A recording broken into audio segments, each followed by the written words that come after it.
रुचि जी दिल्ली से। राधे राधे महाराज जी। महाराज जी, ग्रस्त परिवार को अपने अंतिम समय में अटैची कैसी बनानी चाहिए और क्या सावधानी चाहिए, जैसे कि आपने बना रखी है, आपने बताया था कि हमारा अटैची तैयार रहते हैं। अच्छा, हाँ, कभी कभी सत्संग में जैसे एकांतिक में बोला है, भाई हम तो अपनी अटैची तैयार किए हुए हैं, बस फोन आवे बस हम चल दिया। नाथ सकल संपदा तुम्हारी, मैं सेवक समेत सुत नारी। मैं सेवक समेत सुत नारी, नाथ सकल संपदा तुम्हारी। ये अंदर भाव हो, अहम ना हो कि मेरा घर, मेरा मकान, मेरा दुकान, मेरी पत्नी, मेरा पति, मेरा पुत्र, सब में भगवत भाव हो, नाम जप हो, और ये विचार कर लो कि शरीर को छोड़ना है एक दिन, हमारे साथ कोई नहीं जाएगा। ये केवल कर्म बंधन है, जो सुखद और दुखद वही मित्र शत्रु बनकर व्यवहार जगत में हो रहा है। मैं तो प्रभु का हूँ, प्रभु मैं हूँ, प्रभु के पास जाना है, जैसे भाव हो, और हर समय नाम जप करे, कोई पाप कर्म ना करे, तैयारी रखे, कभी भी फोन आ सकता है।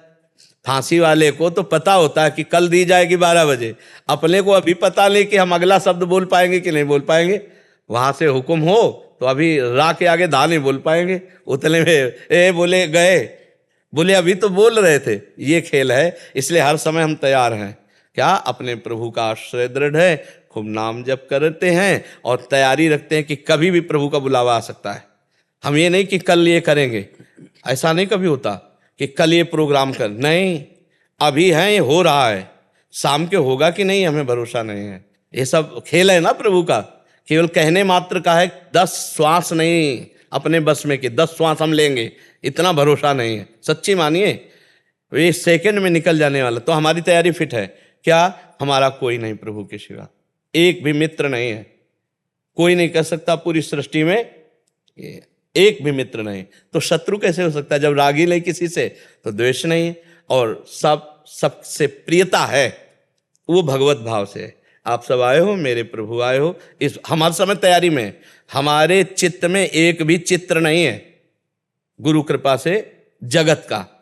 हमें अगर डर लगा है तो किसी के प्यार से डर, प्यार से डर लगा है, किसी के तिरस्कार से डर नहीं लगा।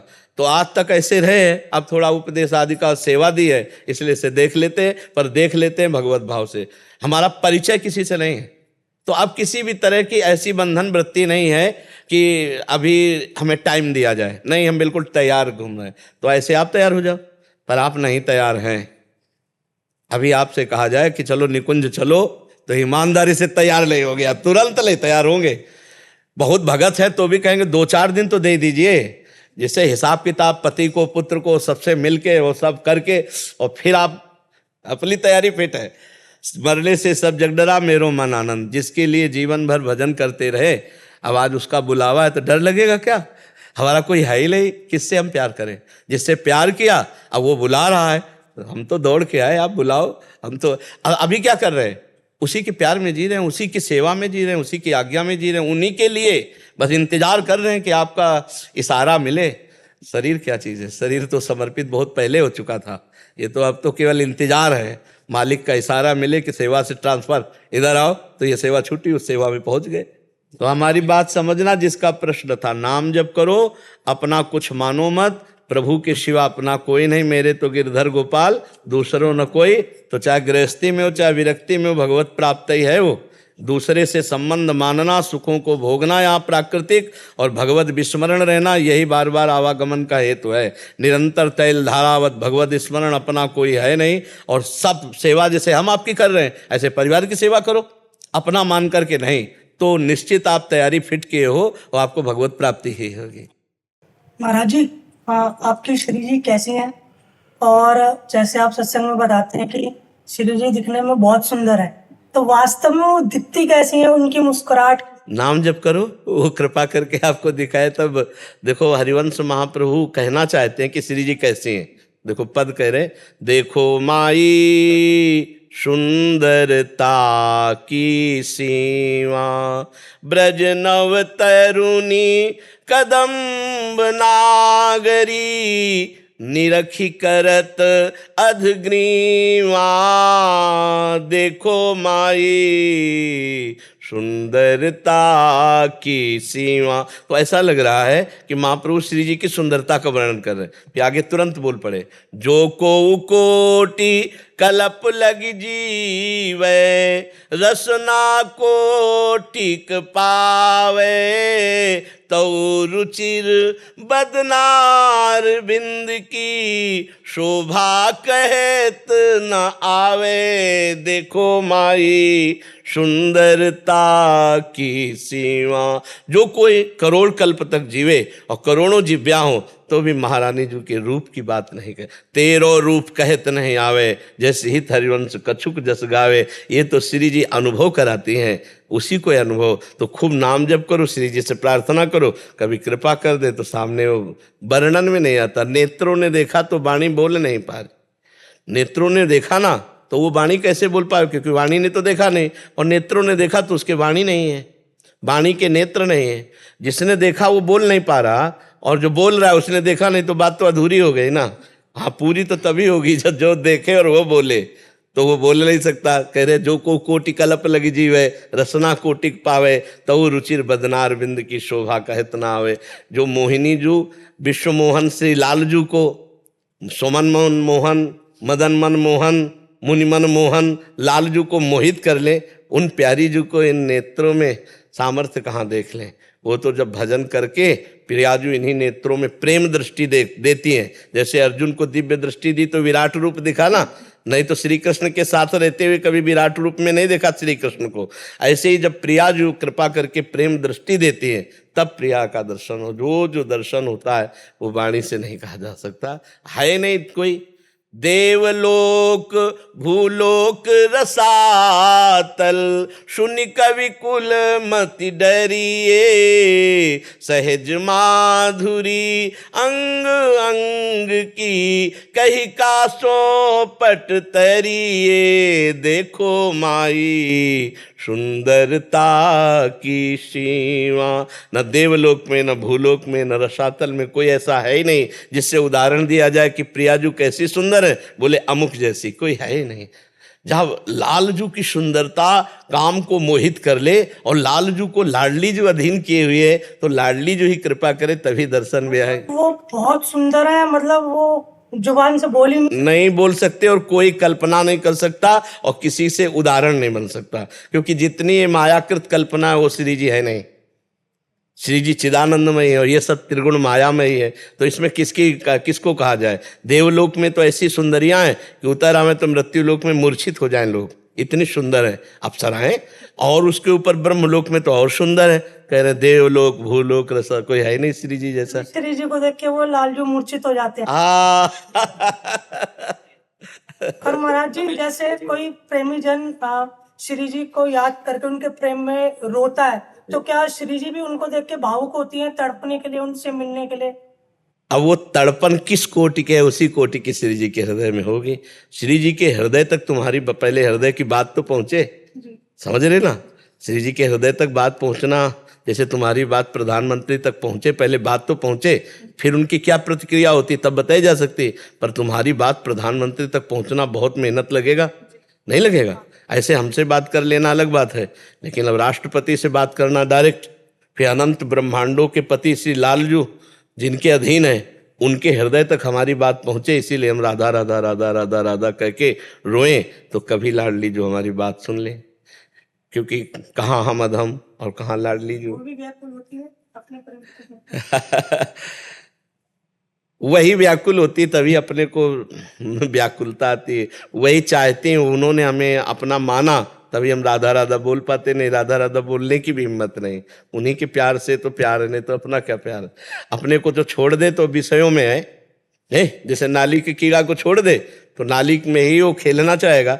ऐसे अपने को छोड़ दे तो ये खाना पीना संसार के भोग ही, वो तो श्री जी पकड़ लिए है ना, तो इसीलिए उनकी तरफ हम चल रहे हैं। अगर वो छोड़ दे तो फिर वैसे संसार की तरफ चले जाए। तो श्री जी ही प्यार कर रहे हैं, मतलब हम श्री जी को प्यार कर रहे हैं, ये तो धोखे वाली बात है। श्री जी ही हमें प्यार कर रहे हैं, तब हमारे अंदर प्यार है। मतलब हमारी तरफ से प्यार कहाँ है। हमारी तरफ से तो छोड़ के देखो अपने मन को, कहाँ जा रहा है, भोगों में जाएगा, विषयों में जाएगा। श्री जी कहीं ना कहीं मान लिए है कि ये मेरा जन है, मेरा दास है, मेरा सेवक है, तभी वो मन श्री जी की तरफ जाता है। समझ पा रहे? आपके जैसे सुंदर ध्यान कैसे करें? श्री जी की सुंदरता देखी नहीं जा सकती, तो जिस रूप की हम ध्यान करते हैं श्री जी का, जब श्री जी कभी हमें दर्शन देगी कृपा करके, हम तो आपके रूप में श्री जी को देखते हैं। आप भाव देखो, भाव एक होता है माँ जैसा, एक होता है माँ।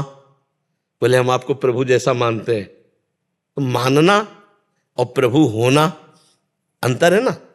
जैसे बोले हम आपको श्री जी जैसा मानते हैं, ये आपके भाव है, लेकिन श्री जी जैसा मानना और श्री जी होना अंतर है। महाराज जी, हम आपको श्री जी के रूप, बिल्कुल श्री जी मान के चलते। वही बात वही समझाना चाहते हैं कि श्री जी मानना और श्री जी होना, इसमें बहुत अंतर है। हम श्री जी की दासी हैं, हम श्री जी के चरण के आश्रित है। ये हमारा बाहरी नाटक शरीर माया में है। जो हमारा स्वरूप है, वो जो हमारे स्वरूप को जान जाओगी तो श्री जी को देख लोगी, श्री जी को देख लोगी तो हमारे स्वरूप को जान जाओगी। ये स्वरूप नहीं है हमारा, ये हमारा माया में शरीर है, जिसके सहारे से हमारे साधन भजन और सब जो बना, इसके सहारे से बना, इसी से बना। अब इससे कोई मतलब नहीं रह गया। अब जो हमारा स्वरूप है वो तभी अनुभव में आएगा जब श्री जी कृपा करें। और जो अगर हमारे स्वरूप को देखोगे तो वही श्री जी पार्श्व में, श्री जी के पार्श्व में विराजमान दिखाई देगा। ये बड़ी गूढ़ बातें हैं, वो आंतरिक बातें हैं उनमें। तरुण जी, पंचकुला हरियाणा से। राधे राधे गुरुदेव। गुरुदेव, आपके चरणों में नमन। गुरुदेव, श्री जी की कृपा से 1 वर्ष पूर्व यूट्यूब के माध्यम से मैं आपकी शरण में आया। इसके कुछ वर्ष पहले से नाम जप तो चल रहा था श्री जी की कृपा से, परंतु इसके उपरांत सत्संग स्वाध्याय के महत्व को समझा, जिनकी महिमा को मैं अपने जीवन में आए अनेकानेक सकारात्मक प्रभावों के रूप में अनुभव कर रहा हूँ। गुरुदेव, कई वर्ष पहले मुझे परम पूज्य स्वामी राम सुखदास जी महाराज से मिलने का सौभाग्य प्राप्त हुआ था। उसके उपरांत उनके द्वारा लिखी हुई अनेक पुस्तिकाओं को पढ़ने का सौभाग्य मिला। उनकी पुस्तकों में वे अनेक जगहों पे चुप साधन का उल्लेख करते थे। उनका कहना था कि यदि साधक नाम जप के साथ साथ दिन में कुछ मिनट चुप साधन का अभ्यास करे। देखो, चुप साधन का मतलब राह से समझे हो, अपने को सबका साक्षी मानना। ना हम नाम जप कर रहे हैं, ना हम कुछ सोच रहे हैं, ना हम कुछ कर रहे हैं। जैसे शांत बैठे हैं, अब हम अंदर से कुछ नहीं हम कर रहे हैं, जो हो रहा है उसके हम साक्षी हैं। इसे चुप साधन कहते हैं। समझ पा रहे हो? अब चुप साधन का मतलब क्या होता है? जैसे मन में संकल्प बन रहा है तो हम तो नहीं बना रहे ना, मन में संकल्प हो रहा है, बुद्धि को चिंतन कर रही तो हम तो नहीं कर रहे ना। चुप साधन का मतलब जब तक अच्छे महापुरुषों से संग से इसका रास्ते नहीं समझो तो ऐसा लगेगा इसे चुप साधन कहते हैं। ले ये चुप, इसमें कहीं चुप हो, आप चुप होके देखो, वो तभी मैं परेशान हो जाता हूँ। तो उसे चुप साधन का मतलब जो सब, ये बहुत अच्छा ज्ञान मार्ग का साधन है। क्या इसमें है? स्थूल शरीर की चेष्टाएं रोक दी, लेकिन सूक्ष्म शरीर की चेष्टाएं चलती हैं। मन बुद्धि से, चित्त से जो चिंतन हो रहा है, अहम से जो क्रियाएं की गई हैं भूत में, या जो हमें भविष्य में करना है, या वर्तमान में जो हम, वो चल रहा है ना। आप पकड़ पा रहे हो हमारी बात की नहीं? अब कहाँ चुप कहाँ है? चुप तो नहीं ना। इसी में चुप ढूंढना है कि इन सबको मैं देखने वाला हूं, मैं करने वाला नहीं हूं। मन में जो हो रहा मैं देख रहा हूं, इंद्रियों में जो हो रहा मैं देख रहा हूं, चित्त में जो हो रहा मैं देख रहा हूं ना। आप ज्ञान में आप दृष्टा हैं, आप शरीर थोड़ी हैं, न स्थूल शरीर है, न सूक्ष्म शरीर, न कारण शरीर। तो उस समय मैं चुप हूं और मैं इनको केवल देख रहा हूं, और इनकी हर बात को हम काटते चले जा रहे हैं। नकारात्मक, ये मैं नहीं हूं, ये मैं नहीं कर रहा हूं, ये मैं नहीं सोच रहा हूं। तो इससे क्या होगा कि ज्ञान बढ़ेगा और आप इनसे अलग होते जाएंगे। वो मोक्ष मार्ग का साधन है, जो आंतरिक साधन है कि मैं कभी देह हुआ ही नहीं, मैं कभी अंताकरण हुआ ही नहीं, मेरा कभी स्वभाव ही नहीं, मैं आत्मस्वरूप हूं और मैं इनमें फंस गया हूं। तो 2 मिनट सही, 5 मिनट सही, थोड़ा अलग होके देखे। ये ज्ञान मार्ग का साधन है। समझ जाता हूँ। उनको महाराज जी जो थे तो भक्ति मार्ग के ही बहुत प्रेरक थे। महाराज तीनों मार्गों का वर्णन किए हैं। जैसे गीता में सांख्य योग का भी वर्णन है, कर्म योग का भी वर्णन है, और ज्ञान योग का वर्णन है। तो महाराज जी तीनों मार्गों का दर्शन कराते थे, लेकिन शुद्ध ज्ञान स्वरूप आत्मा में स्थित थे। समझना, शुद्ध आत्म स्वरूप में स्थित ज्ञानी महापुरुष थे महाराज जी। जो थे श्री स्वामी राम सुखदास जी, शुद्ध ज्ञानी महापुरुष थे। जो भक्ति का रहस्य है वो ज्ञान का भी रहस्य है। दोनों एक ही जगह पहुंचते। तो जो ज्ञान में सिद्ध हो गया तो भक्ति के राशि को भी जानता है और कर्मयोग को भी जानता है, और जो कर्मयोग से सिद्ध हो गया वो भक्ति राशि को भी जानता है, ज्ञान योग को भी जानता है। जो भक्ति से सिद्ध हो गया वो कर्मयोग को भी जानता है और ज्ञान योग को भी जानता है। क्योंकि ज्ञान अलग चीज नहीं है। जैसे ज्ञान का तात्पर्य है कि जो सर्वत्र है, जैसे हम भक्ति में कहते सिय राम मैं सब जग जानी, तो ज्ञान में कहते सर्वम खलमिदम ब्रह्म नेनानास्ति किंचन। एक ही बात हुई ना। अब सर्वम खलमिदम ब्रह्म जो है तो यहां भी तो है ना, तो वही ब्रह्म मैं हूं, ये ज्ञान है। और यहां मैं का विस्मरण हो गया, मैं का विस्मरण हो गया। ब्रह्म नहीं माया नहीं, नहीं जीव नहीं काल, अपनी हूँ सुदिना रही, एक रहे हो नंदलाल। एक केवल भगवान में प्रीति, जैसे गोपी जनों की प्रीति ऐसे भगवत। तो स्वामी जी महाराज ज्ञान सिद्ध महापुरुष थे, संपूर्ण भक्ति के रहस्य के ज्ञाता, कर्मयोग रहस्य के ज्ञाता थे। तो जब ये ज्ञान की बात आती, ये जो मार्ग समझना होगा ना कि कौन सी बात भक्ति की है और कौन सी मार्ग ज्ञान की है और कौन सी मार्ग कर्म, ये ज्ञान मार्ग की बात है कि हमको उसका साक्षी भाव होना है। हाँ, और भक्ति मार्ग में समर्पण है, साक्षी भाव नहीं है। भक्ति मार्ग में समर्पण है। जो हमारे शरीर से क्रियाएं हो रही वो सब श्री भगवान के लिए है। जो हमारे मन बुद्धि चित्त अहंकार है ये भगवत में संकल्प करें, भगवत चिंतन करें, ये भगवान नाम जप करें, भगवत लीला गुणगान श्रवण, हर इंद्रिय हर मन और सब भगवान को अर्पित कर देना। मैं तन वाणी अंतःकरण सब भगवान को समर्पित होकर निश्चिंत निर्भय निशोक निसंशय और विपरीत भावना का त्याग, ये स्थिति आ जाती है। तो हम जैसे गीता पढ़ेंगे ना तो सब कुछ है उसमें। तो हम किस मार्ग के पथिक हैं ये देखना है।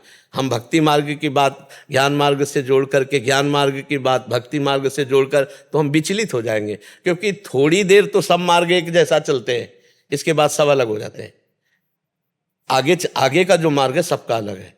भक्ति में मैं का भी स्मरण है और ज्ञान में तू का भी स्मरण है। जो कोई भगवान जो सच्चिदानंद जो वो यहाँ मैं में है, मैं वही सब कुछ हूँ।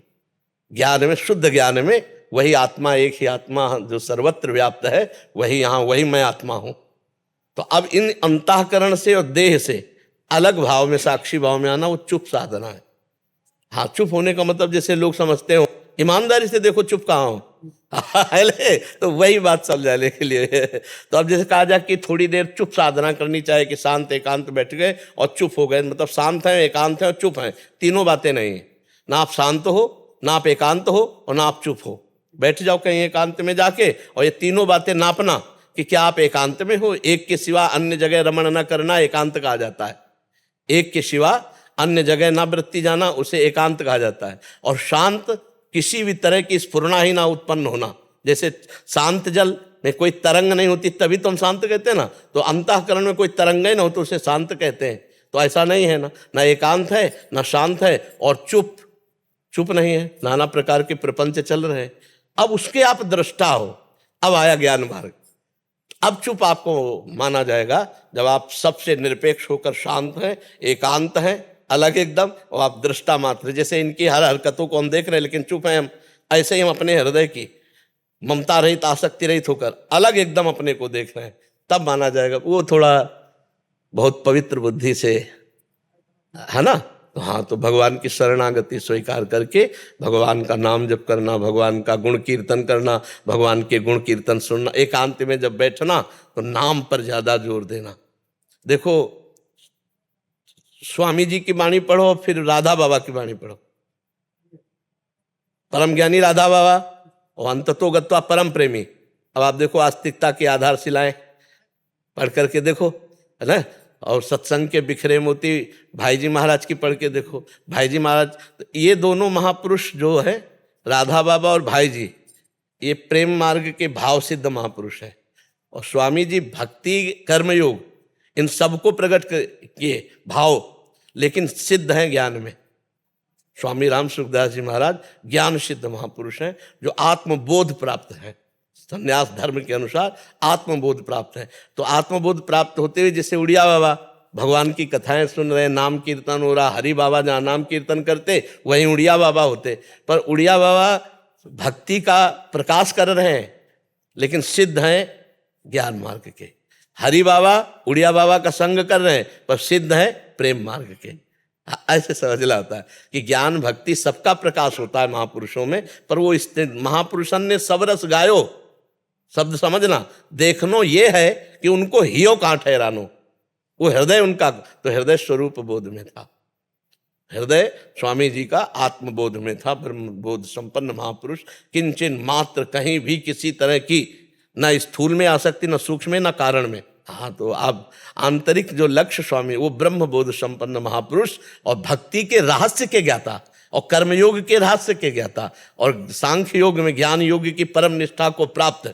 और अब महापुरुष जन जानते हैं ना जगत का कल्याण कैसे होगा, भगवान की परम भक्ति से, उसी से शुद्ध ज्ञान भी होगा। इसीलिए उन्होंने कहा कि बहुत वर्ष अनुभव करने के बाद लगा कि गीता का मुख्य उपदेश भक्ति ही है। स्वामी राम सुखदास जी, हाँ, तो लगा कि गीता को उपदेश, लेकिन स्वामी जी की स्थिति कहाँ है? वो जब महापुरुषों के वचन पढ़ो ना तो स्थिति उनमें छुपी होती है। आप स्वामी जी की कोई भी बात पढ़ना, वो वहीं पहुंचेंगे आत्मस्वरूप में। हमारी बात को पकड़ना, तो जहां जहां महापुरुष होते हैं ना, वो बात वहीं आ जाती है। अब जैसे आप लाख ज्ञान की बातें हमसे करवाओ, और जब हमारी बात को आप सुनोगे ना तो बार बार में आ जाएगी कि प्रियाजू की कृपा से, भगवान की कृपा से, वो तो समझ लेना वो वहीं टिका हुआ है। जिसकी बार बार इस बात वही आवे तो वही टिका हुआ है, वहीं स्थिति रहती है। अब जैसे राधा बाबा की आप बात पढ़ करके देखो, भाई जी की बात पढ़ करके देखो, हाँ, स्वामी जी की बात पढ़ के देखो, और जयदयाल जी गोयलका की बात पढ़ के देखो तो वो जहाँ स्थिति होती है ना वही प्रकाश हो जाता है। तो ये जो स्थिति है ज्ञान की तरफ जाने वाली है। अनमोल जी दिल्ली से। राधा वल्लभ श्री हरिवंश। श्री हरिवंश महाराज जी। महाराज जी, जब से सृष्टि बनी है तब से हम जीव अपने कर्म के हिसाब से काल चक्र में घूमते हुए अलग अलग शरीर प्राप्त कर रहे हैं, और ऐसे हिसाब से हर युग में भी हम किसी ना किसी रूप में आए होंगे। महाराज जी, भगवान जी भी कितनी बार धरती पर आए होंगे, उस समय प्रभु भी होंगे, तो हमारा उद्धार क्यों नहीं हुआ? इसलिए नहीं हुआ कि हमने भगवान का आश्रय लेकर भगवान का चिंतन नहीं किया। और सब बातें तो पीछे की छोड़ो, अभी इसी समय भगवान हमारे हृदय में विराजमान है। सबके हृदय अछत अविकारी, पर सकल जीव जन जग दीन दुखारी, तहाँ वेद अस कारण राखा, भजन प्रभाव संत श्रुति भाखा। शास्त्र वेद पुराण सब संत जन कहते हैं कि सबके हृदय में निर्विकार परमात्मा विराजमान है, पर भजन किए बिना दुख से निवृत्ति नहीं हो सकती। जैसे दूध में घी विराजमान है, पर प्रक्रिया के बिना आप पूड़ी नहीं पका सकते कि दूध कढ़ाई में डाला पूड़ी ऐसे हमारी पक के आ गई, है उसी में घी, पर प्रक्रिया की जरूरत है। ऐसे ही परमात्मा आपके अंदर है, भजन क्रिया की जरूरत है। बिना भजन के परमात्मा के साथ होने पर भी भगवत प्राप्ति नहीं होगी। अर्जुन से भगवान क्या कह रहे हैं, जरा ध्यान देकर सुनो। सामने अर्जुन है, कह रहे अनन्य चेता सततम यो माम स्मरति नित्यशः तस्याहम सुलभा पार्थ नित्ययुक्तस्य योगिना। हे अर्जुन, जो मेरा अनन्य चिंतन करता है मैं उसके लिए सुलभ हो जाता हूं। तुम इस अनन्य चिंतन मेरा करो। अनन्य चिंतयन्तो माम मन मनाभो मद भक्तो माद्याजी माम नम। और सामने खड़े होने पर भी प्राप्त नहीं माना जा रहा। भगवान कह रहे मुझे तब प्राप्त करोगे जब मेरा अनन्य चिंतन करो, अंदर अनन्य चिंतन। तो भगवान के बहुत से अवतार हुए, भगवान की बहुत सी लीलाएं हुई, तो सृष्टि में हम भी किसी जीव जंतु के रूप में होंगे, लेकिन भगवान को भगवान नहीं माना, भगवान का भजन नहीं किया, आज तक कल्याण नहीं हुआ। आज अगर भगवान को भगवान मानकर भजन करना शुरू करें तो ये हृदय देश में ही हैं, यही हैं, सबसे नजदीक हैं। वह प्रकट कृपाला दीन दयाला, यहीं प्रकट हो जाएंगे भगवान। सबसे पहला साक्षात्कार यहाँ होता है। यहाँ भगवत भाव तप जिधर जित देखो तित श्याममयी है। तो हमारा जो कारण रहा भगवत प्राप्ति ना होने का, वो भजन ना करना। आज हमें अवसर मिला है कि हम उस कारण को जान पाए हैं। बारी मथे घृत होए बरु सिकता ते बरु तेल, और बिनु हरि भजन न भवतरी या सिद्धांत अपेल। भगवान के समीप रहने पर भी हम भगवदानंद की प्राप्ति बिना भजन के नहीं कर सकते। देखो, चीचड़ उन्हीं थन के समीप ही रहता है गाय के दूध के, पर वो खून पीता है, दूध नहीं पीता। वही है, बिल्कुल दूध है, भरा हुआ दूध है, पर वो दूध नहीं पी। दूध तो बछड़ा निकालेगा। भगवान सच्चिदानंद यही है, पर हम माया रूपी क्लेश पी रहे हैं, आनंद कहाँ प्राप्त कर रहे हैं। देखो, सब चिंता, शोक, भय, दुख, उद्विग्नता, कामना, अशांति, तृष्णा, क्या क्या बवाल हम भोग रहे हैं। और भगवदानंद यही आनंद सिंधु मध्य तव वासा। देखो हमारी स्थिति कहाँ है। कबीरदास जी महाराज कह रहे हैं, पानी में मीन पियासी, मुझ सुन सुनी आवे हासी। आनंद सिंधु मध्य तो वासा, ईश्वर अंश जीव अविनाशी, चेतन अमल सहज सुख राशि। सहज सुख राशि बिना कारण सुख स्वरूप, वो भटक रहा है भोगों में। तो ये अज्ञानता भजन से मिटेगी। भगवान का जितना हम चिंतन करेंगे, हम जितना भजन करेंगे, उतना ही हम माया मुक्त होंगे। इसमें किसी का आशीर्वाद नहीं काम करता, इसमें भजन काम करता है। हमारे ऊपर भगवान की अहेतुकी कृपा से मनुष्य शरीर मिला, भगवान की अहेतुकी कृपा से संत समागम मिला। अब मुझ भा भरोस हनुमंता, बिनु हरि कृपा मिले नहीं संता। अब अगर हम अब भजन न करेंगे तो भी कल्याण नहीं होगा। बड़े बड़े सिद्धों के पास रहने वालों ने जब उनकी आज्ञा नहीं पालन की, भजन नहीं किया, तो वो दुर्गति को प्राप्त हुए। बड़े बड़े सिद्धों को जहर दे दिया, उन्होंने प्रहार कर दिया लौकिक संपत्ति के लिए। तो इतने बड़े महापुरुष जो भगवदानंद में मगन है, उनके समीप रहकर भजन ना करने के कारण बुद्धि कुबुद्धि में बदली और ऐसे ब्रह्म स्वरूप गुरुजनों को जहर दे दिया, प्रहार कर दिया। ऐसे बड़ी घटनाएं हम अपने भ्रमण करते रहे ना तो शब्द। तो इसलिए निरंतर नाम जप ना होने के कारण हमारी दुर्गति हुई थी। अब इस जन्म में वो चूक नहीं होने देंगे, सतत भगवान का नाम सुमिरन करेंगे। और नाम जपने वाले के लिए पार होने का सवाल खत्म हो जाता है। नाम लेत भव सिंधु सुखाही, करहु विचार सुजन मन माही। सादर सुमिरन जे नर करही, गोपद यू भव सागर तरही। ये भव समुद्र, संसार समुद्र पार होने के लिए कैसा हो जाता है? जैसे गाय के बछड़े के खुर का जल पार करने में कितना लगता है, ऐसे जो निरंतर नाम जप करते रहते हैं उनके लिए संसार समुद्र सूख जाता है, या गाय के बछड़े के जैसा छोटा हो जाता है। उसे कोई पार करने में परिश्रम श्रम नहीं पड़ता। इसलिए हम खूब नाम जप करें। हमारी जो दुर्गति हुई जन्म जन्मांतरों से, उसका कारण भगवत विस्मरण हुआ। अब हम भगवत विस्मरण नहीं होने देंगे, अब रात दिन भजन करेंगे। यही सत्संग का लाभ है। बड़े भाग पाइब सत्संगा, तो बिना ही प्रयास होई भव भंगा। इस संसार समुद्र का नाश हो जाएगा जिस समय तुम्हारे अंदर ज्ञान प्रकाशित होगा। ऐसे जैसे स्वप्न में हम दुख देख रहे थे, लेकिन हमें किसी ने जगा दिया, तो अब देखा कि वो दुख ही नहीं है।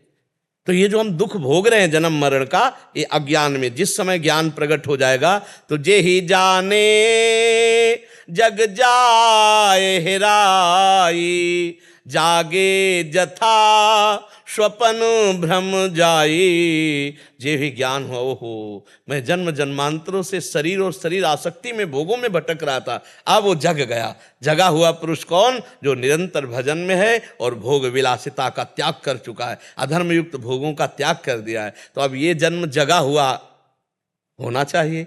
सुअर कुत्ता बन के न जाने कौन कौन सी योनियों में क्या क्या भोगते रहे, अब नहीं। अब लो नशानी अब ना न सही हो। गोस्वामी जी बहुत जोर की बात कह रहे। पायो नाम चारु चिंतामणि, उर करते न खसई हो। अब लो नसानी अब ना नसई। आज तक समय बर्बाद किया भोगों में, अब नहीं। अब तो चारु चिंतामणि नाम पा गया हूं। अब उर करते, हृदय रूपी हाथ से इसे नहीं जाने दूंगा, अर्थात हृदय से जपूंगा राधा राधा राधा, राम हरि कृष्ण। जो नाम गुरुदेव ने दिया, निरंतर नाम। नाम जप ही भगवत प्राप्ति है। अगर नाम जप नहीं हुआ तो देख लो क्या क्या कर्म नहीं किए होंगे, लेकिन आज तक भगवान नहीं मिले। अब नाम जप करेंगे और वो त्रुटि नहीं होने देंगे जिससे ये जन्म भगवत प्राप्ति के बिना हो हमारा व्यर्थ चला जाए। ऐसी त्रुटि नहीं होने देंगे। गौरव जी। राधे राधे गुरु जी। महाराज जी आपके चरणों में कोटि कोटि प्रणाम। महाराज जी यदि हमें भगवान है, वह भगवान से हम, तो फिर हमें अपने ही कार्यों पर संदेह क्यों होता है? वो हम इस संदेह को दूर क्योंकि कैसे तुम ऐसा अनुभव नहीं कर पा रहे ना। दूध में घी है, पर एक प्रक्रिया है, उस प्रक्रिया से निकालोगे क्यों? भला पूड़ी पका के दिखाओ सीधे दूध में, नहीं पकेगी। और उसी में घी है, 5 लीटर दूध है, उसको पहले दही उबालो, दही जमाओ, मंथन करो, मक्खन निकले, फिर उसको उबालो, तो आप फिर देखो घी निकल जाएगा। उसी में घी है। आप में परमात्मा है, लेकिन साधना नहीं है ना, इसीलिए संशय। जिसको ज्ञान ना हो उसे कहा जाए ये दूध है इसमें घी है, तो कैसे मानेगा कि यार इसमें घी कहाँ है? नहीं है घी। लेकिन प्रक्रिया के द्वारा उसी से घी निकल जाएगा, नहीं निकल जाए। अब जैसे ये मेहंदी है, आप मेहंदी को एक एक रेसा रेसा चीर डालो, कहीं लालिमा मिले तो बताना। कह दो यार मतलब मेहंदी में लालिमा तो होती है लेकिन इसमें है नहीं। प्रक्रिया है, आप उसको बांटो, बांट के हाथ में रखो और 40 मिनट बाद धो दो, देखो हाथ में लालिमा आ जाएगी ले आ जाए। तो ऐसे परमात्मा आप में है, लेकिन साधना करो, साधना रूपी प्रक्रिया नहीं तो आपको परमात्मा अनुभव में ले जा रहा है। वो है यही, संशय इसीलिए हो रहा है क्योंकि साधना नहीं। साधना हो जाए तो संशय खत्म हो जाए, यही अनुभव हो जाता है। छाती के अंदर ही बैठे हैं भगवान। हाँ, अपने हृदय में सबसे पहले भगवत साक्षात्कार हृदय में होता है। पहले हृदय में होता है, फिर बाहर होता है, ध्यान रखला। पहले हृदयस्थ भगवान, फिर बाहर भगवान आते हैं। तो ये बात समझ रहे हैं? हमारी साधना बने तब बात समझ में आए। हम भगवान का नाम जप करें, भगवान की लीला कथा गाएं, संयम से रहें, गंदे पापाचरण ना करें, धीरे धीरे हृदय पवित्र होगा, संशय नहीं रह जाएगा, समझ में आ जाएगा कि भगवान है। और अभी तो बहुत दूरी है क्योंकि हम शरीर अभिमान में हैं, भोगों में हैं, संसार प्रिय लग रहा है, भोग अच्छे लग रहे, तो भगवान कैसे समझ में आएंगे? वो तो अंदर विराजमान है। देखो, प्रधानमंत्री हैं, आप मिलना चाहो मिल सकते हो, लेकिन ऐसे नहीं मिल सकते कि हमारी तुम्हारी तक मिल सकते हैं। वहाँ एक प्रक्रिया है, उस प्रक्रिया से पास होइए और ये अधिकार साबित हो जाए कि आप मिलने योग्य हैं, तो भारतीय आप मिल सकते हैं। जब एक प्रधानमंत्री मनुष्य है, उनसे मिलने के लिए हमें योग्यता और प्रक्रिया की जरूरत है। नहीं, महीनों लग जाएंगे, अभी थोड़ी मिल जाओगे कि जाए मिला है। और अनंत ब्रह्मांडों का मालिक जो है, अब आपको सोचो, जो अनंत ब्रह्मांडों का मालिक है उससे आप अभी मिल सकते हैं, अभी। पर मिलने की परम व्याकुलता, चाह पैदा हो जाए, भाई यही हमारे भगवान को चाहिए। रुदु सुश्रम राजन कृष्ण दर्शन लालसा, हे श्री कृष्ण आपके बिना जिया नहीं जा। अभी यहीं प्रकट हो जाए, सबके बीच में आपको दर्शन देंगे, किसी को दिखाई नहीं देंगे। रुदु सुश्रम राजन कृष्ण दर्शन लालसा। तो हमारे अंदर भजन हो, साधन हो, भगवान की भक्ति हो, तब हमारे अंदर रोना आए भगवान के लिए, प्रबल रोना आ जाए तो अभी भगवान प्रकट हो जाए। भाई योग्यता तो आपको दिखानी पड़ेगी। वो दैवी शक्तियाँ, जब कोई भगवान से मिलने के लिए चलता है ना, तो उसकी परीक्षा होती है कि आप भगवान से मिलना चाहते हो कि नहीं। कैसे? लो रुपया, राजी हो जाओ। राजी हो गए तो लाखों उसी में राजी हो गए। भूल गए कि भगवान से मिलने के लिए चले थे, उसे कंचन कहते हैं। फिर सुंदर सुंदर भोग भोगो, सुविधा है, सब फ्री, भोगने में लग गए तो भूल गए। अब जो दैवी शक्ति तुम्हें ले जाना चाहती थी वो काट दिया, नहीं ये भगवान से मिलने लायक नहीं। फिर तीसरी, मान सम्मान बढ़ाई, अरे आप तो भगवान हो, आप तो सरकार हो, आप तो जय हो, अगर इसमें राजी तो काट दिया कनेक्शन, नहीं नहीं ये मिलने वाला। जब उतने पे भी रोना शुरू है, हे प्रभु हे करुणा निदान, तो साकरी गली है भगवान से मिलने की, साकरी गली है। प्रेम गली अति साकरी, तामे दो ना सवाय। वह वहां से क्रॉस करवा दिया, आगे भगवान मिल गए, समझ गए? तो खूब नाम जप करो, भगवान का चिंतन करो। पहले ये इतनी योग्यता कि मुझे कुछ नहीं चाहिए। हम तो एक साधारण उदाहरण देते हैं, जब एक बालक रोने लगता है खिलौने से ना खेल के, तो माँ का ध्यान उधर खिंचता है, फिर वो अपनी बेटी को भेजेगी या किसी को भेजेगी, जाओ जाओ गोद में ले लो। अगर वो उतने पे भी रोना बंद ना किया तो कहेंगे नहीं मानेगी, मुझे ही लेना पड़ेगा, तब वो जाके गोद उठाती है। खिलौना या किसी के भेजने पर उसका रोना बंद नहीं होना चाहिए। ऐसे हमारे पास भी खिलौने भेजे जाते हैं माया के, खेल लो, खेल लो, या रिद्धियाँ सिद्धियाँ ले लो, रिद्धियाँ सिद्धियाँ गोद में उठा लो। ना रिद्धियाँ सिद्धियाँ, ना कोई खिलौना भोग सामग्री, और जिसका रोना चलता रहा फिर भगवान मिल जाते हैं। कविना हंसना छोड़ दे, रोने से कर प्रीति, बिन रोए किन पाइया प्रेम प्यारा मीत। हमारा भजन न होगा, भगवान से प्यार नहीं होगा, तो यही भगवान है, हम नहीं जान पाएंगे कि भगवान है। उसकी प्रक्रिया है, साधना करें तो भगवान हमारे हृदय में ही अनुभव में आ जाएंगे कि भगवान है। ठीक है ना? मृत्युंजय कुमार सिंह जी, राधे राधे महाराज जी, आपके चरणों में कोटि कोटि प्रणाम जी। गुरु जी, आत्म साक्षात्कार और भगवत दर्शन क्या एक ही हैं? कृपा कर बताने। थोड़ा अंतर है, वही आत्मा प्रभु हैं, लेकिन आत्म साक्षात्कार का और भगवत साक्षात्कार का मार्ग अलग अलग है। बाद में दोनों एक ही अनुभूति से युक्त होते हैं, पर मार्ग अलग अलग है। जब हम आत्म साक्षात्कार के लिए चलते हैं तो हमें ज्ञान की आवश्यकता होती है, और जब हम भगवत दर्शन के लिए चलते हैं तो अधीन होकर सुमिरन की आवश्यकता होती है। मन वचन कर्म से प्रभु की अधीनता और निरंतर भगवान का नाम जप, तो भगवत साक्षात्कार। और जहाँ भगवान के दर्शन हुए तो मम दर्शन फल परम अनुपा, जीव पाव निज सहज स्वरूप, आत्म साक्षात्कार हो गया। और ज्ञान मार्ग से चलने पर आत्म साक्षात्कार, ना कि भगवत दर्शन। वही प्रभु हैं, पर वो आत्म साक्षात्कार के मुक्ति के मार्ग में जाएगा, पर जो भगवत दर्शन ये प्रेम मार्ग का स्वरूप है। आप समझ पा रहे हैं? भगवान की प्राप्ति या मुक्त होने के बहुत से मार्ग हैं, अष्टांग योग से भी, कर्म योग से भी, भक्ति योग से भी, ज्ञान योग से भी। पर प्रेम सबसे अलग बात है। प्रेम योग स्वतंत्र है और ये बिना सुमिरन के नहीं होता। भजन के बिना प्रेम का कहीं भी किंचन मात्र विस्फुरण नहीं हो सकता। नाम ही प्रेम का मूल है। प्रेम मूल यह नाम है। प्रेमी रसिक जपत यह नाम, तो प्रेम मगन निज बन विश्राम। जो नाम को पकड़ लिया, इसी से प्रेम का प्रादुर्भाव हो जाता है। नाम में ही रूप समाया हुआ है। देखी रूप नाम आधीना। जब हम निरंतर नाम रटेंगे तो रूप भगवान का प्रकाशित होगा। और रूप चित्त चोर होता है। प्रभु का जो रूप है वो हमारे मन को, बुद्धि को, चित्त को चुरा लेता है। तो उठते बैठते चलते फिरते उसके ध्यान में उसके प्रीतम बसे रहते हैं और जबान में उसका नाम बसा रहता है। इससे बड़ी सिद्ध स्थिति और कोई नहीं होती। अब इसी में अश्रु प्रवाह, गदगद कंठ, ध्यान में प्रीतम बसे हुए हैं, मुख में नाम चल रहा है। ये सबसे बड़ी प्रेम की स्थिति प्रकट होने के लिए है। और ज्ञान में जब हम स्थूल सूक्ष्म कारण तीनों शरीरों का राग त्याग करते हैं और अपने आप से अपने आप को देखते हैं, तब आत्मबोध होता है। बहुत कठिन मार्ग है, गिरने की बड़ी संभावना है, पहुंचना बहुत कठिन है क्योंकि कोई सहयोगी नहीं है। और भक्ति में करऊं सदा तिनके रखवारी, जिम बालक राखे महतारी। भगवान उसकी रक्षा करते हैं। आत्मज्ञान के मार्ग में आपको चलना होगा। आप छोड़ दिए, गिर जाइए। ब्रह्मा जी भगवान से स्तुति करते हुए कहते हैं, मैंने ज्ञानियों को बड़ी ऊंचाई से गिरते हुए देखा है, इसलिए प्रभु मुझे ज्ञान नहीं, आपके चरणारविंद का प्रेम चाहिए। तो जो हमारा स्वरूप है वो भगवत स्वरूप है, इसमें कोई संशय नहीं। वो अपने आप अनुभव में आ जाता है जब भगवान के प्रेम मार्ग में हम चलते हैं। चूंकि भक्त मोक्ष नहीं चाहता इसलिए वहां टिकता नहीं है, तत्वबोध में टिकता नहीं है। तत्काल वो रूपाकर्षित होकर भगवान की लीला में प्रवेश पा जाता है और ज्ञानी वो तत्व साक्षात करके मुक्त हो जाता है, मोक्ष को प्राप्त हो जाता है। तो आत्मबोध दोनों को होता है, ज्ञानी को भी और भगवत दर्शन करने वाले को भी। मम दर्शन फल परम अनुपा, जीव पाओ निज सहज स्वरूपा। जो सहज स्वरूप हमारा आत्मबोध है, शंकर सहज स्वरूप सम्हारा, लाग समाधि अखंड अपारा। वो प्रेमी को स्वाभाविक ही हो जाता है। और ज्ञानी को बड़ा प्रयास करने पर भी नायम आत्मा प्रवचने न लभ्या न मेधया न बहुना श्रुते न। ये आत्मबोध ना तो प्रवचन करने वाले को प्राप्त हो, ना तो बड़े बुद्धिमान को, और ना तो बहुत सुनने वाले को।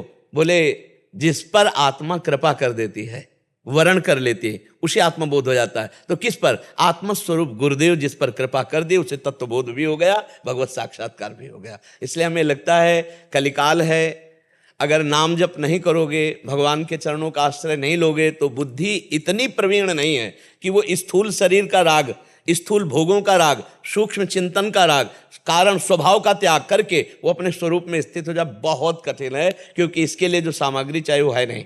वर्तमान में किसी बिरले के पास होगी। इसके लिए सामग्री चाहिए विवेक, सत्य असत्य वस्तु का। इसके लिए लोक परलोक का वैराग्य, समस्त भोगों का, जो आत्म स्वरूप के बोध का है, लोक परलोक के भोगों का वैराग्य, और शम इंद्रियों का निग्रह, दम मन का निग्रह, तितिक्षा हर प्रकार के कष्टों को सहने की, हर प्रकार के भोग के आवेश को सहने के सामर्थ्य, उपरति त्रिभुवन में कोई भोग उसको परास्त नहीं कर सकता, समाधान चित्त का परमात्मा में स्थित हो जाना, मुमुक्षता मैं इस संसार से बस मुक्त ही होना चाहता हूं, मुझे और कुछ नहीं चाहिए, ये बहुत कठिन है। बिना सठ संपत्ति के ज्ञान शुद्ध होता नहीं और बिना ज्ञान के आत्मबोध होता नहीं। इसलिए हमें बहुत सरल मार्ग लगता है, भगवान का नाम जप करते हुए भगवान के आश्रित हो जाए। कौन सा ऐसा ज्ञान है जो नाम जापक को नहीं होता? कौन सा ऐसा तत्वबोध है जो नाम जापक को नहीं होता? नाम में शब्द बहुत छोटा है, राम, राधा, कृष्ण, हरि, और आप बार बार इसको दोहराइए तो सारे वेद इसी में, भगवान की पूरी सामर्थ्य इसी में, भगवान की संपूर्ण लीला इसी में, भगवान का संपूर्ण प्रेम इसी में छुपा हुआ है। जितने जैसे दो लकड़ियों के घर्षण से जो अव्यक्त अग्नि है वो व्यक्त हो जाती है, चिंगारी रूप प्रकट हो जाती है। अरण्य मंथन लकड़ियों का हित होता है। तो हमारी जबान और नाम का जब घर्षण होता है तो भगवान के नाम में जो सामर्थ्य वो प्रकट होना शुरू हो जाती है। सब सामर्थ्य, कोई ज्ञान ऐसा नहीं जो नाम जापक के हृदय में न जागृत हो जाए, कोई सिद्धि ऐसी नहीं जो नाम जापक के अंदर ना हो, लेकिन वो प्रयोग नहीं करता। वो भगवान के प्रेम रस प्राप्ति के लिए दैन्य हो करके जोई जोई प्यारो करे सोई मोहि भावे, वो अपनी कोई इच्छा ही जागृत नहीं करता, पर उसे तत्वबोध हो जाता है और प्रेम भी प्राप्त हो जाता है। और तत्वबोध के मार्ग में चलना वेदांत मार्ग से बहुत कठिनता है और कलिकाल है। इस युग में हमारी इंद्रियां विशेष चंचल हैं, हमारा खान पान अशुद्ध है, हमारा वातावरण बहुत भौगिक रजोगुणी है, इसलिए ज्ञान प्राप्त करके ब्रह्मबोध करना है तो बहुत कठिन है। और नाम जप करते हुए भगवान के आश्रित ऐसी भी परिस्थिति में तत्वबोध भी हो जाएगा और भगवत प्रेम भी हो जाएगा। आप समझ पा रहे हैं हमारी बात जी? किरण जी बेंगलोर से। राधे राधे राधे महाराज जी। महाराज जी, आज के युग में भक्ति, बुद्धि, सुंदरता और योग्यता में किसको ज्यादा महत्व देना चाहिए? क्या एक दूसरे के पूरक हैं ये? ये सुंदर क्या है, सुंदरता क्या है? हमको एक एक चीज बोलोगी तब हम आपको उत्तर देंगे। किसका प्रश्न है? हाँ, पहला है आपको कि भक्ति, बुद्धि और सुंदरता। सुंदरता किसे आप कहते हैं? जो बाहरी जगत में आज हम जो देखते हैं, लोग एक दूसरे से आकर्षित। नहीं, पर्दे पे आपने सुंदरता देखी, वो सत्य है क्या? नहीं। तो ये माया के पर्दे पे जो सुंदरता है सत्य है क्या? कुछ यहाँ सब सुंदर है? यहाँ क्या सुंदर है? हमें आप बता दो कि कौन सुंदर है। शीशा में रखी मिठाई है, 4-6 दिन 10 दिन, फिर इसके बाद उसकी दशा देखते जाओ, वो बदलती चली जाएगी, दुर्गंध युक्त हो जाएगी। और अगर कहीं अपने अंदर डाल लिया तो 6 घंटे में मल बन के निकल जाएगी, और अगर अंदर डाला तुरंत उलट दिया तो देखने लायक नहीं रहेगी, उल्टी बमन हो जाएगा ना। सुंदर क्या है मुझे बता दो, कौन सुंदर है? यहाँ क्या सुंदर है? आज तक तो हमें यहाँ कुछ सुंदर लगा ही नहीं।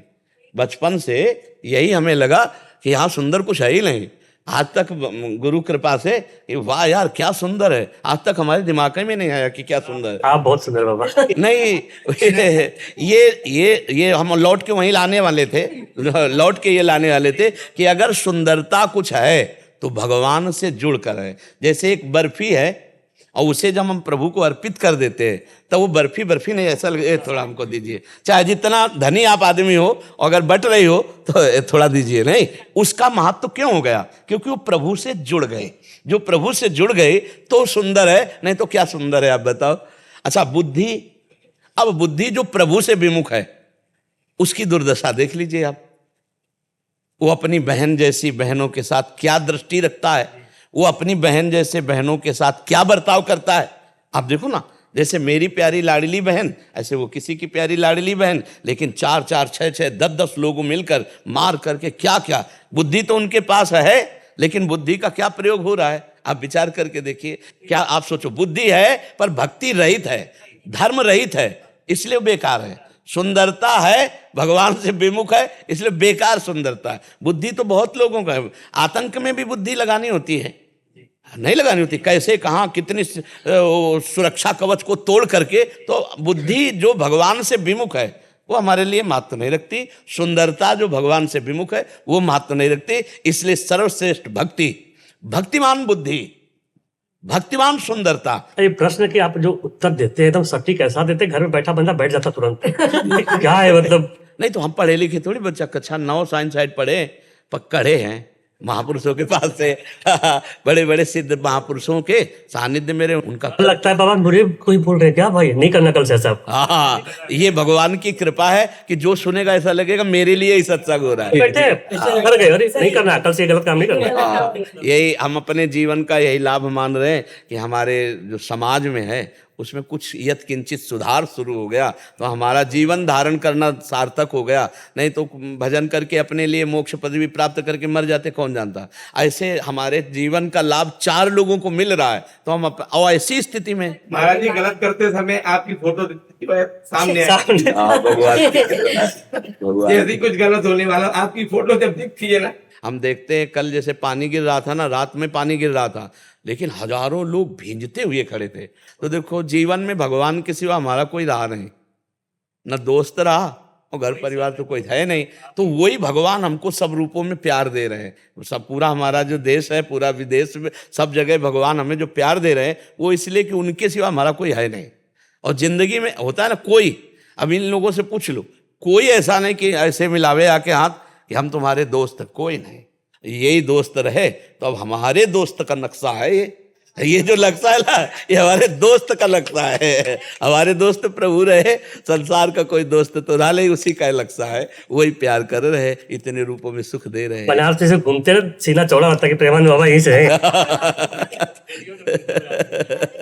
हाँ, बनारस के घाट ही हमारे जीवन थे। हम भी बनारस से ही। अच्छा, हाँ, यहाँ से 80 घाट पहले कच्चा था, 80 घाट से लेके मणिकर्णिका घाट तक यही हमारा शयन गृह था, बस यही। और जो प्रारब्ध अनुसार मिल जाए घाट में वही पाना। कभी कई बार वहाँ के संतों ने आके कहा कि मारवाड़ी क्षेत्र है, आप 4 कदम चले जाइए, पा लीजिए, या मुमुक्षु भवन है वहाँ चले जाइए। हम कहा जो महादेव जी अन्नपूर्णा घाट में देंगे। तो कभी कभी 5-5, 6-6 दिन हो जाते थे, भोजन नहीं मिलता था, क्योंकि घाट में कौन, मणिकर्णिका अगर पीछे एकदम है ना। हाँ, तो शाम के जब 80 घाट आते थे और जहाँ भिक्षुक लोग बैठते हैं वहाँ थोड़ी देर बैठ जाते, तो कभी कोई एक पेड़ा, कोई बर्फी या कुछ ऐसे दे दिया। मगर उस समय साय मचा था, बस मुझे ब्रह्मबोध करना है, मुझे ब्रह्मबोध करना, अपने स्वरूप का बोध, मैं कौन हूँ, बस इसकी किसी से कोई मतलब नहीं। अगर कोई हमसे बात करने के लिए आता तो हम खंडहर में चले जाते थे। पीछे बहुत से खंडहर हैं, जो घाटों के पीछे आप जाइए ना, बहुत से खंडहर हैं। तो ऐसे जीवन व्यतीत करते। वर्षा होती थी तो खंडहरों में, दोपहर में जो पंडों की छतुरी होती है ना, हाँ, वहीं आनंद से गंगा जी की लहरें, वहीं दोपहर काटते थे। ऐसा मतलब तन्मयता थी कि बस ये आज विश्वनाथ जी के दर्शन होंगे साक्षात, ऐसा लगता। 3 बजे रोज जल चढ़ाने जाते थे विश्वनाथ जी के। देखे कि नहीं, अब जो बन गया पूरा अंदर से पूरा गंगा जी चले जाएंगे दर्शन करके फिर। नहीं, हमारे सामने नहीं था, हमारे सामने नहीं था। अब हमको तो, हाँ, हमको तो लगभग 24-25 वर्ष हो गए वृंदावन से बाहर नहीं गए। जब उस समय की बात की, पूरा 80 घाट कच्चा था, पैदल किनारे किनारे जाते थे, घाटों से किनारे से, और फिर मणिकर्णिका घाट से ऐसे ऊपर चढ़ के फिर रोज दर्शन कर ले जाते। हाँ। मीता स्वामी जी, कोटा राजस्थान से। श्री हरिवंश गुरुदेव, आपके चरणों में कोटि कोटि प्रणाम। गुरुदेव, आपकी कृपा से मुझे ऐसे अदम को गुरुदेव भगवान के चरणों की शरणागति प्राप्त हुई तथा श्री जी की अष्टयाम सेवा का सौभाग्य प्राप्त हुआ। श्री गुरुदेव भगवान, श्री मुख से कई बार सुना है कि एक सच्चा शरणागत वही है जो अपने गुरुदेव व इष्ट के चरणों के आश्रित पूर्ण रहे, अपना तन मन बुद्धि चित्त गुण दोष अपना सर्वस्व समर्पित करे तथा चिंता ना करे, चिंतन हाँ, देखो इसमें बात ये देखनी है भाई कि समर्पण का तात्पर्य है, जैसे तन समर्पित तो गुरु आज्ञा के अनुसार ही शरीर से क्रिया हो। तस्मात् शास्त्रम प्रमाणन्ते कार्याकार्यो व्यवस्थितो। गुरु हैं हमारे शास्त्र और गुरु हैं हमारे संतजन। जो संतजन और शास्त्र सम्मत कार्य हैं वही शरीर से हो तो शरीर शरणागत। मन संकल्प करे तो भागवतिक करे, शास्त्र विरुद्ध भोगों का ना करे। वाणी बोले तो शास्त्र सम्मत मृदु हितकर सत्य बोले और स्वयं भगवत चरणारविंद में समर्पित तो तन वांग मनोभीर अमलई सोहम तोय वाश्रिता। ये शरणागति का भाव हुआ। आज हम प्रभु की शरण में हैं। अब हमारे शरीर में दुख सुख जो भी आवे समान भाव से उसे भोग लें। दुख में हम प्रभु को भूलें ना, हम कहीं ऐसा न हो शोकित होकर अपने सतमार्ग से विचलित हो जाए। सुख में इतना फूले ना कि अहम आ जाए और हम प्रभु को भूल जाए। सुख और दुख को समान भाव से सह जाए। सुख दुखे समय कृत्वा लाभा लाभो जया जयो।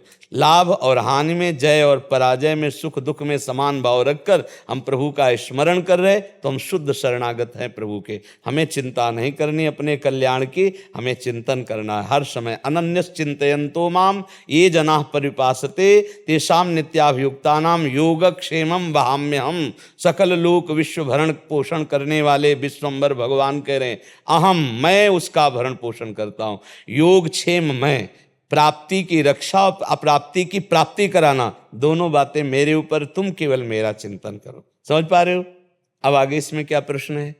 इसमें कि इस अज्ञानी शिष्य के मन में इस बात को लेकर संशय एवं असमंजस की स्थिति बनी रहती है कि ये निर्णय कैसे लिया जाए कि किसी सीमा तक हमें अपनी वर्तमान की क्रियाएं अथवा चिंतन को तथा भविष्य की योजनाओं को व रूपरेखा को लेकर सोचना चाहिए अथवा नहीं। देखो, भविष्य का तो हमें चिंतन नहीं करना चाहिए। हमें वर्तमान के प्राप्त कर्तव्य को करते हुए राधा राधा राधा हम नाम जप करें, वर्तमान में प्राप्त कर्तव्य जो हमारे लिए है उसे हम कर। देखो, पाप और पुण्य के कार्यों को तो हमें लगता है लगभग सबको ज्ञान होता है, क्योंकि ज्ञान स्वरूप जीवात्मा। जब हम कोई पाप कर्म करने के लिए सोचते हैं तो अंदर ही हमारे उत्तर आ जाता है गलत है। आप इतने लोग बैठे हो, आप कृपा करके बताइए क्या आपके अंदर गलत कार्य करने के पहले आता है कि नहीं गलत है? आता है ना। इसका मतलब सबको भगवान जगत गुरु श्री कृष्ण चंद्र जो वो बहुत धीमी आवाज में आता है। अगर आप गौर से सुनेंगे तो आपके मन में आएगा कि आपको नहीं करना चाहिए, वो अधर्म है। जो अंदर से आता है नहीं करना चाहिए। फिर उसी समय एक आता है कि करो यार, बड़ा आनंद मिलेगा, बड़ा सुख मिलेगा। ये है गलत सलाहकार मन और बुद्धि। और वो थी परमात्मा की आवाज जो कह रही थी गलत है। बस वो जरा सा संकेत करेगी, इसके बाद चुप हो जाएगी। फिर आपको वही सलाह देने लगेंगे कि ऐसे से ऐसे करो, ऐसे से ऐसे करो, तो उस कार्य में निपुण हो जाओगे, चाहे भले गलत क्यों ना हो। वहीं से ही सलाह मिलती है, ज्ञान शक्ति वहीं से प्रकट होती। पर अधर्म के लिए निषेध होता है। अगर हम जान जाएं कि ये निषेध वस्तु हमारा नाश करेगी तो हम कभी अधर्म न करें। पर हमें लगता है कि अरे यार कौन देख रहा है, सुख की आशा में वो ऐसे पाप में कर्म करने लगता है कि वो भगवान से विमुख हो जाता है। अब ये कोई कहे कि मुझे पता नहीं था ये पाप है, तो ये हम बात मानने के लिए तैयार नहीं, क्योंकि हृदयेश्वर भगवान सबके हृदय में बैठकर ये सूचना देते हैं कि आप गलत कर रहे हैं। ठीक है ना। अच्छा, सुकृत जिससे दूसरों को सुख मिले, सबसे बड़ा सुकृत वही है। दूसरों को तन से, मन से, वाणी से, कोई भी हम अपवित्र व्यवहार वाला सुख नहीं कि दूसरों को सुख मिले तो हम अपवित्र व्यवहार कर दें, नहीं। धर्म युक्त दूसरों के सुख की भावना करना सबसे बड़ा धर्म। परहित सहिस धर्म नहीं भाई। तो सीमा और असीम, ये दोनों बातें हम भगवान के चरणों में छोड़ते हैं और वर्तमान में प्राप्त धर्म पूर्वक कर्तव्य का निर्वाह करते हुए, नाम जप करते हुए, मामनुस्मर युद्ध चय, युद्ध माने अपने कर्तव्य, और मामनुस्मर अर्थात मेरा स्मरण, भगवान का स्मरण करते हुए अपने कर्तव्य का पालन वर्तमान में करो, भविष्य बड़ा मंगल होगा। और भूत में जो गलतियां होंगी सब मिट जाएंगी, क्योंकि वर्तमान में जो प्रभु का स्मरण करता है तो प्रभु का स्मरण ही सारे विपत्तियों को, पापों को नष्ट कर देता। हरि स्मृति सर्व विपद विमोक्षणम। तो इसलिए चिंता करनी नहीं है, नाम जप करो, भगवदाश्रित हो, चिंता मत करो। भविष्य के लिए क्या विचार करना, मैं ये करूंगा, मैं वही सोई जो राम रचि रखा। वर्तमान के कर्तव्य को करो, भविष्य को प्रभु के ऊपर छोड़ो, मंगलमय होगा। भविष्य अमंगल हो नहीं सकता। जिसका वर्तमान भजन में जाता है उसका भविष्य मंगलमय होता है, और जिसका वर्तमान पापाचरण में जाता है तो भविष्य के संकल्प बनाते रहो। तुम ब्रह्मा थोड़ी हो कि तुम्हारे संकल्प से तुम्हारा भविष्य उज्जवल हो जाएगा। भजन से उज्जवल होगा, सत्कर्म से उज्जवल होगा। संकल्प करो या ना करो, संकल्प ना करो यही उत्तम बात है। संकल्प रहित हो जाओगे तो उज्जवल भविष्य हो ही जाएगा। संकल्प ही विकल्प तो फंसाए हमें जी। महाराज जी, हमें वृंदावन वास हेतु किस सीमा तक चिंतन करना चाहिए, इनका आगे हमें वृंदावन वास की चिंता नहीं करनी चाहिए, हमें वृंदावन बिहारी बिहारिणी जी का चिंतन करना चाहिए। हम कह रहे हैं तुम कलकत्ता में हो, अमेरिका में हो, देश विदेश हो, प्रिया प्रीतम का चिंतन कर रहे हो तो तुम प्रिया प्रीतम के पास हो। और वृंदावन में हो, प्रिया प्रीतम का चिंतन नहीं कर रहे, दोष दर्शन कर रहे हो तो तुम बहुत दूर हो, वृंदावन में नहीं हो। वृंदावन में रहने का मतलब है प्रिया प्रीतम के चिंतन में डूबना। तो नाम जप करो और प्रिया प्रीतम से प्रार्थना करी, जब वो वास दे दे नहीं, जहाँ राखो तहाँ रहो मान सुखरास है। मुझे जहाँ रखोगे मैं आपकी होकर रहूंगी, आपका चिंतन करूंगी, मेरे लिए हर समय परमानंद रहेगा, क्योंकि आपका चिंतन करूंगी। नर्क स्वर्ग अपवर्ग आस नहीं त्रास है, जा राखो ता रहो मान सुखरास है। क्यों? क्योंकि हर समय हम आपका चिंतन करते हैं, हमें क्या फर्क पड़ेगा। वृंदावन को चिंतवन यह दीप उर्बारी, कोटि जन्म के अगतमय काट करे उजियार। जो धाम का चिंतन करता रहता है धाम में भले न वास करे, उसके करोड़ों जन्मों के पाप नष्ट होकर अंत में धाम को ही प्राप्त होता है। खास बात है चिंतन करना। हाँ, धाम में जब हम वास करते तो मेरे चिंतन को सहयोग मिलता है, लेकिन बहुत बड़ी यहाँ बाधा भी है। और जगह सैनिक लगे, यहाँ पूरे काम क्रोध लोभ मोह, राष्ट्रपति भवन है, जैसे विशेष सुरक्षा नहीं होती राष्ट्रपति भवन की, तो यहाँ काम क्रोध लोभ मोह स्वयं खड़े हैं। जरा चूक हो जाएगी मार के गिरा दिए जाओगे। यहाँ का अपराध भी बहुत जोर का होता है, धाम है, यहाँ का पाप भी बहुत। ये चूंकि उपजाऊ भूमि है ना, बबूल बो गए तो, आम बो गए तो, जो बोगे फटाफट उपज जाएगा। तो यहाँ हमें लगता है कि गुरुजनों की आज्ञा, प्रिया प्रीतम के प्रेम में डूबे हुए वास तो ठीक है। अब यहाँ आकर संतों पर दोष दर्शन करो, ब्रजवासियों की निंदा करो, पापाचरण करो, तो मुझे लगता है यहाँ नहीं रहना चाहिए, दूर रहना चाहिए। दूर से एक आदमी ने प्रश्न किया था, वृंदावन आता हूँ तो दोष दर्शन होता है, बाहर रहता हूँ तो वृंदावन के लिए रोना आता है। तो हम कहा यहाँ मत आना, बाहर ही रहना, क्योंकि वृंदावन के प्रति भाव बना रहना। यही अब ऐसे जैसे आए और आपको दिखाई दे अरे यार यहाँ तो सब वैसे संसारिक जैसा है, तो आपका भाव बिगड़ जाएगा, क्योंकि आपकी दृष्टि ठीक नहीं। धाम के लिए पावन दृष्टि चाहिए, श्रद्धा और विश्वास से भरपूर्ण भागवतिक दृष्टि। अब हमारे अंदर तो त्रिगुणात्मिका माया की दृष्टि है, तो हमें दृष्टि तो त्रिगुणात्मिका माया के दिखाई देंगे, तो धाम का दिखाई नहीं देगा, तो निंदा करने लगोगे। इसलिए मुझे लगता है प्रभु के आश्रित रहकर चिंतन करो, और जहाँ प्रभु जब जैसे रख रहे हैं उसमें राजी रहो। मांग अंदर करते रहो कि कभी ऐसा हो कि मैं वृंदावन के लायक बनूं और वृंदावन धाम में वास करके प्रिया प्रीतम के लिए रोऊं, प्रिया प्रीतम को मनाऊं। ये मांग रखते रहो, लेकिन हठ मत करो। जब वो चाहेंगे जैसा चाहेंगे कर देंगे। क्यों, किसका प्रश्न है, समझ पा रहे हैं आप? कोई संशय?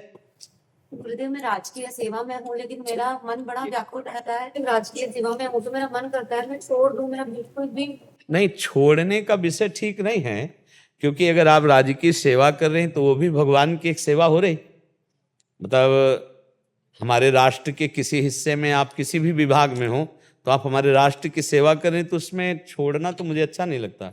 छोड़ने की जरूरत नहीं, भगवत स्मरण करते हुए उसे किया जाए, उससे जो अर्थ मिले परिवार की सेवा में लगाओ, समाज की सेवा में लगाओ, तो दोनों बात हो जाएगी। अंतर से भगवत स्मरण हो रहा, बाहर से सेवा हो रही, तो हानि क्या हो जाएगी? आपको कोई भजन का विपरीत भाव उस विभाग से आता है क्या जहां आप सेवा करते हैं?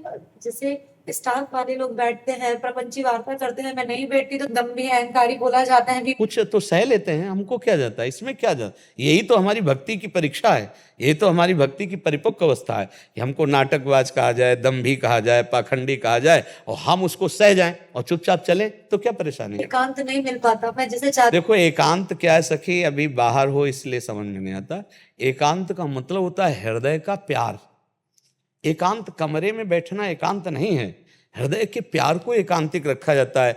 आप कितने लोगों से मिलती मुझे पता नहीं, लेकिन अपने को भगवान सुबह से कितने लोगों से मिलाते। आँख खुलती है, रोड में आ जाते 40-50 और कभी कभी और भी ज़्यादा लोग हो जाते, और सबसे आँख मिलाना होता है, क्योंकि रात भर खड़े तो एक बार तो आँख मिलाते, सबसे मिलते हैं। देखो अभी तक शुरू ही है, वहाँ यहाँ, तो इसका मतलब फिर हमारा भजन नहीं होता क्या? हमारा प्रतिपल भजन होता है। इन सब रूपों में मेरे भगवान ही मेरे को दर्शन देते हैं, हम आनंदित रहते नहीं। अगर जरा भी हमारे भाव में त्रुटि हो जाए ना, तो उसी दिन हम ये सब बंद कर दें, नौटंकी नाटक नहीं स्वीकार है हमारे भगवान, और उसका हमें फल मिलता है। देखो वह नौजवान रोड में खड़े घंटों गर्मी में पसीना में जय श्री राधे राधे राधा राधा, ये क्या है? ये हमारे भगवान की हम पर कृपा है कि जो हमारे भारतवासियों, हमारे देशवासियों पर उसका प्रभाव पड़ रहा है। तो हम ये जो सोचे कि हम एकांत कमरे में कहीं बैठकर भजन कर लें, एक उपासक के अंदर वृत्ति होती है, लेकिन सही एकांत कमरा नहीं है, सही एकांत हृदय है। आर्त भाव से प्रभु को पुकारते हुए अपनी सेवा कर रहे हैं, समाज में है। जो आपको दम्भी पाखंडी बोल रहे हैं वो भी मेरा भगवान है, उस पर भी भगवत भाव, तो आप उच्च कोटि की महान भक्ता हो जाएंगी।